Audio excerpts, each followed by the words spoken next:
The training of these para-taxonomists and local youth was done two ways. One is the identifying of plants, important plants, and monitoring them. The other one was to look at monitoring of animals. And ये local जो पेड़ पौधे हैं उनको कैसे मतलब क्या आपका उपयोग कर सकते हैं उसका, तो उन्होंने हमें ये बताया, जानकारी दी थोड़ा बहुत। तो हम पहले हमें ऐसे ही पता था कि मतलब नॉर्मली ये घास फूस है ऐसी।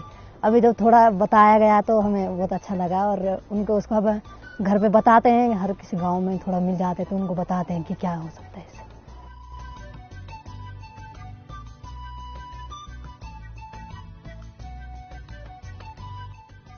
सबसे पहले हमें कैमरा ट्रैपिंग सबसे अच्छे से समझ आई, जो हमारा 2-3 बार रिहर्सल हुआ उस चीज़ का, और वो हमारे दिमाग में सबसे अच्छे से बैठ गया।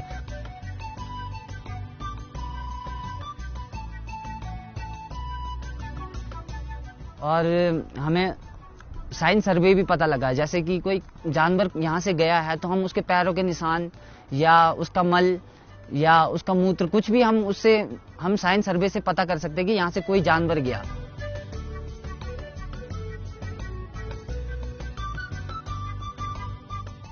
फॉरेस्ट से हमें जो भी ट्रेनिंग 2 या 3 ट्रेनिंग हमने अटेंड की बिल्कुल काम आएगी सर। जैसे कि देखा जाए अभी क्या है कि पहाड़ से पूरे लोग प्लेन्स की तरफ भाग रहे हैं।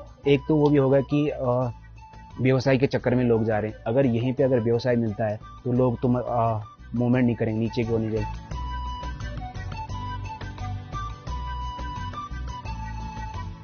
I see a very important role for local communities in long-term monitoring of wildlife or biodiversity in any region. Particularly in the Indian Himalayan region, we have many large areas that are largely inaccessible to local biologists, students and researchers. The people who live there are the ones who know the area very well, and they can do monitoring of these resources.